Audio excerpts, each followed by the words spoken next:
আকাশের কি অবস্থা দেখো, চারিদিকে কালো আর কালো হয়ে গেছে, মনে হয় যেন এখনই বৃষ্টি আসবে, প্রচুর ঝড় বৃষ্টি হবে সেরকম লাগছে। আর দেখো আমাদের সামনের বাড়িতে বড় একটা আম গাছে কত আম হয়েছে। আমাদের আম গাছ থাকলে তোমাদের অবশ্যই দেখাতাম, অনেক আম হয়েছে। শুভ সকাল সবাইকে, কেমন আছো তোমরা সবাই? আশা করছি তোমরা সবাই ভালো আছো, সুস্থ আছো। আজ হলো বৃহস্পতিবার, আমার আরও একটি নতুন ব্লগে তোমাদের সবাইকে স্বাগত জানাই। ওই কোনার গাছটাতে একটা জবা ফুল ফুটেছে, আর এখানে দেখো কতগুলো ঘন্টা জবা ফুটেছে। মনে হয় কি যেন ফুলের রাজ্যে চলে এসেছি, মানে অনেকগুলো ঘন্টা জবা ফুটেছে। চলো ফুলগুলো তুলে নিই। আর জানো, ফুলগুলো দেখার পরেই মনে হলো যে আমি তো ফুলের সাজিটাই নিয়ে আসিনি। যাই হোক, হাতের মধ্যে করেই নিয়ে যাব, কি করব আর। চলো ফুলগুলো তুলে নিই। মানে হাতের মধ্যে না রাখতে পারছিলাম না, এক হাতে ক্যামেরা রয়েছে আর এক হাতে ফুলগুলো, অসুবিধা একটু হচ্ছিল। দেখো ফুলগুলো মানে হাতের মধ্যে ভরে গেছে, বেশ লাগছে বলো।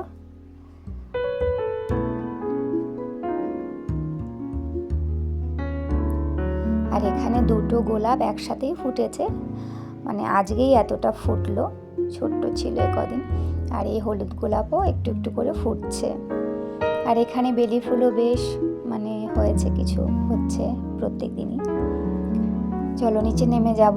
আর দেখো এখানে বেগুন গাছের টবগুলো এখানেই রেখে দিয়েছি, আর একটা খালি টব রেখেছি পরের দিন এসে রাখলাম। প্রচণ্ড রোদ তো, তাই এখানেই থাক। চলো নিচে নেমে যাই। এবার নিচতলাতে দেখো এই সেই নীল ফুল গাছ, মানে আমার বান্ধবী দিয়েছিল, তোমাদেরকে আগের ব্লগগুলোতে বলেছিলাম। অনেক দিন বাদে একটা নীল ফুল পেলাম জানো, অথচ ফুলটার কোনো নাম জানি না, আমার বান্ধবীও জানে না। দেখো সাজিটা ভরে গেছে লাল জবাতে। আজকে যখন পুজো দেওয়া হবে, পুজো দেওয়ার পরে দেখতে পাবো যে ঠাকুরের আসনটা লাল জবায় ভরে গেছে, লাল হয়ে গেছে পুরো আসনটা লাল জবাতে। আচ্ছা এবার আমি বিছানা গুছিয়ে নিলাম, মেয়েকে তুলে দিয়েছি, ও সামনের ঘরে বসে আছে।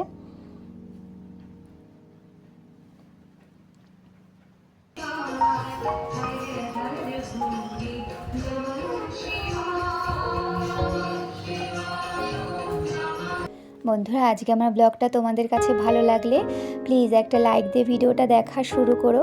সম্পূর্ণ ভিডিওটা দেখার অনুরোধ রইল, কমেন্টে জানিও, শেয়ার করে দিও। আর নতুন বন্ধু হয়ে থাকলে অবশ্যই আমার চ্যানেলটি সাবস্ক্রাইব করে আমার পাশে থেকো। আমার সমস্ত নতুন পুরনো বন্ধু, দাদা ভাই, দিদি ভাই, বোন, ভাই, তোমাদের সবাইকে জানাই অসংখ্য অসংখ্য ধন্যবাদ। তোমরা এভাবেই আমার পাশে থেকো, আমায় একটু সাপোর্ট করো, আমি তোমাদের পাশে সব সময় থাকবো। ঘরগুলো সমস্ত ঘর ঝাড় দেওয়া হয়ে গেলে পরে, আর জানো 4 দিন বাদে আজকে মেয়ের স্কুল খুললো। আর আকাশের ওই অবস্থা দেখে তো মাথায় হাত পড়ে গেছে। 4 দিন বাদে মেয়ে স্কুল যাবে, তাই তাড়াহুড়ো লাগছে, রেডি হব। এদিকে হাজব্যান্ডেরও টিফিন রেডি করতে হচ্ছে, মেয়ে মানে দুজনেই প্রায় একই টাইমে মানে দৌড়ঝাঁপ। যাই হোক মেয়েকে নিয়ে বেরিয়ে পড়লাম, একটু টিফিন করে নিয়েছি দুজনেই। আর রোদটা অতটাও গায়ে লাগছে না, কারণ বাইরে না একটু হাওয়া আছে, আবার কিছু সময় ভ্যাপসা গরম লাগছে।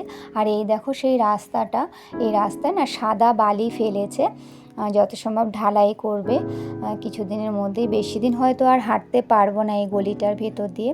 আর জানো মেন রাস্তা দিয়ে যাই না কখনোই, মেন রাস্তায় তো জানোই সব সময় কত গাড়ি চলে, বাচ্চা নিয়ে যাতায়াত করা খুব মানে আমি তো ভীষণই ভয় পাই। কি বলবো, গলির মধ্যে দিয়ে গেলে একটু হালকা থাকে, গাড়ি ঘোড়াটা একটু কমই চলে। আর এই হলো আমাদের দুর্গানগর স্পোর্টিং ক্লাব, তোমাদের এর আগেও কোনো একটা ব্লগে বলেছিলাম। এটা হচ্ছে লোকেশন, মেন লোকেশন, এটার কথা বলেই বহু মানে মানুষ চিনে যায় আর কি।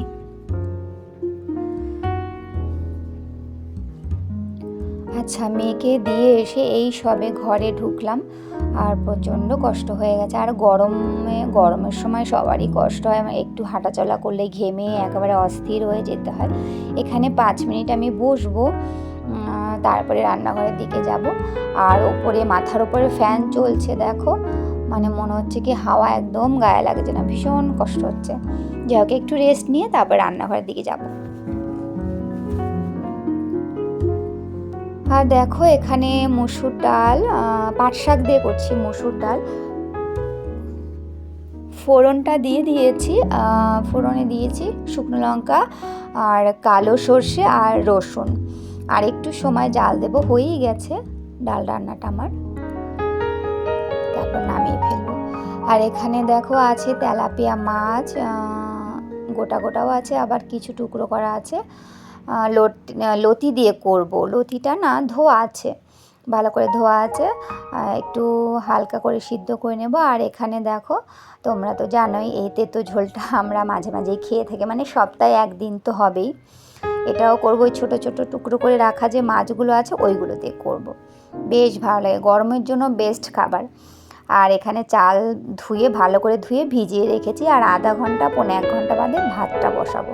চলো তাড়াতাড়ি করে রান্নাগুলো করে নিই। আর এই গরম পড়লেই মানে আমার এক রান্না নিয়ে বিরাট টেনশন, মানে সকালে তো স্নান করি, আর এই রান্না করতে আসলে মনে হয় আমি ঘেমে আর একবার স্নান করিনি, জানো, এরকম অবস্থা। মাছগুলো ভেজে নিই ভালো করে।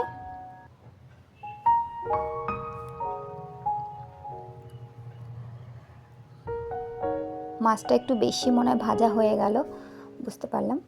আচ্ছা, এখানে দেখো আমি আগে লতি দিয়েই রান্নাটা করব মাছ।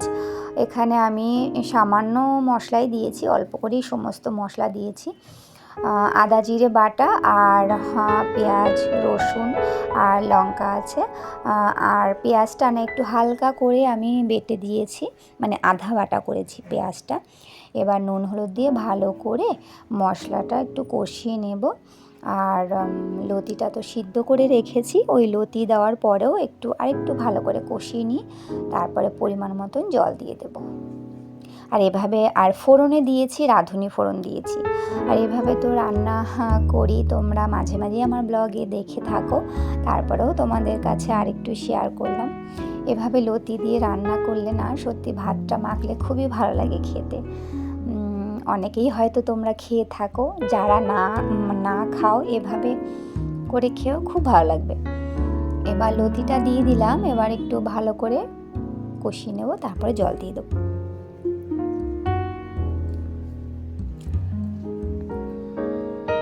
আর তেঁতো ঝোলটা আমি করে রেখেছি, তোমাদের একটু পরেই দেখাচ্ছি। মানে ডাল তেঁতো ঝোল, আর আমার ভাতটাও ওদিকে হয়ে গেছে, এখন এই মাছটা হলেই হয়ে যায়। আচ্ছা, জল দেওয়ার পরে ঝোল ফুটে ওঠার পরে আমি মাছগুলো দিয়ে দিলাম। এবার কিছুক্ষণ একটু ঢেকে রাখবো, 10 মিনিটের মতন ঢেকে রাখবো, ততক্ষণে হয়ে যাবে আশা করি, কারণ লতিটাও তো একটুখানি সিদ্ধ করে রাখাই আছে, বেশি সময় লাগবে না রান্নাটা হতে। তোমরা এ পর্যন্ত যারা আমার ভিডিওটা দেখছো, তোমাদের সবাইকে অসংখ্য অসংখ্য ধন্যবাদ। দেখো আমার মাছের ঝালটা হয়ে গেছে, আর যেটুকু জল মানে ঝোল ঝোল আছে ওইটুকু আবার টেনে যাবে কিছুক্ষণ বাদে। চলো নামিয়ে ফেলবো। আচ্ছা, আমার তো রান্না সব কমপ্লিট, রান্নাঘর পরিষ্কার করা হয়ে গেছে। এবার দেখো রান্নাগুলো তোমাদেরকে আরেকটু দেখিয়ে দিই। মেয়েকে আনতে যাব, রেডি হব, টাইম হয়ে গেছে। দেখো মসুর ডালটা এখানে আছে, আর এখানে আছে তেঁতো ঝোলটা। আজকে আমার রান্নাগুলো তোমাদের কাছে কেমন লাগলো কমেন্ট করে অবশ্যই জানিও। আর এই দেখো মাছের ঝালটা আছে লতি দিয়ে, তেলাপিয়া মাছের ঝাল। চলো ভিডিওটা তাহলে এখানেই রাখি, মেয়েকে আনতে যাব, রেডি হব। তোমাদের সাথে আবারও দেখা হবে আরও একটি নতুন ভিডিও নিয়ে। তোমরা ততক্ষণ পর্যন্ত সবাই ভালো থেকো, সুস্থ থেকো, সাবধানে থেকো।